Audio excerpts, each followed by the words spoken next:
Performer Shawn Mendes has officially cancelled his Wonder World Tour, which was set to take place through to August of next year, visiting various different locations across North America and Europe. On Wednesday, he finally put out a full announcement saying that the rest of the tour is postponed due to mental health reasons. He had originally put the show on hold just a week into it, saying it was a 3-week break from the tour, but this has obviously turned into much more than just a 3-week break. So let's go over everything that he said in regards to the cancellation. Like I said, he announced the cancellation on Wednesday and did so with the following statement. As you guys know, I had to postpone the past few weeks of shows since I wasn't totally prepared for the toll that being back on the road would take on me. I started this tour excited to finally get back to playing live after a long break due to the pandemic, but the reality is I was not at all ready for how difficult touring would be after this time away. So he says that he took too much time off from music and performance and wasn't fully prepared to enter right into a full world tour. Tours like this are incredibly taxing on performers and can be tough on them both physically and mentally. The statement continued,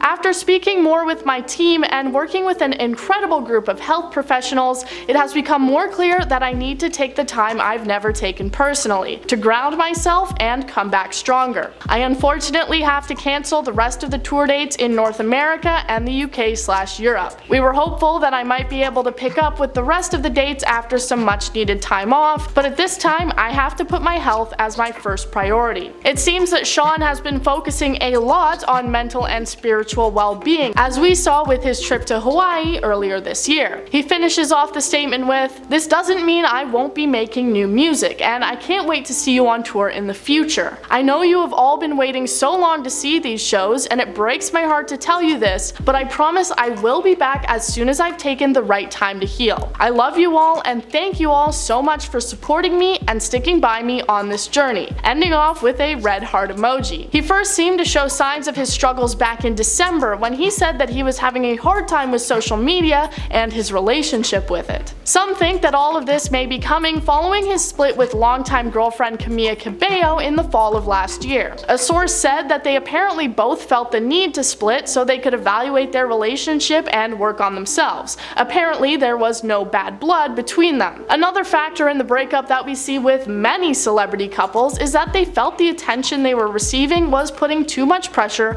on their relationship. People apparently constantly asking how serious they were and if they were ever going to get engaged. Mendes released a single in December titled "It'll Be Okay," with lyrics that seemed to reflect the emotions he was dealing with after the breakup. In March of this year, he put out a message that seems to reflect or at least be a strong sign of the mental health issues he seems to be dealing with now. He said, "A lot of the things that are also resonating in the lyrics for me is like, oh, you don't realize when you're like breaking up with someone and you think it's the right thing. You don't realize all the shit that comes after it, which is like, who do I call when I'm in a panic attack? Who do I call when I'm fucking on the edge?" And I think that's the reality that kind of hit. It's like, oh, I'm on my own now. Now I feel like finally I'm actually on my own, and I hate that, you know? That's my reality. So I have a pretty strong theory that Shawn Mendes is still struggling with handling his emotions after this breakup, and he isn't fully ready to put his all into performing while he's still having a hard time mentally. So it is probably for the best that he takes some time to focus on himself and repair himself after the breakup. That's all the information I have for you for now. I've been your host, Woody. Join us next time for more.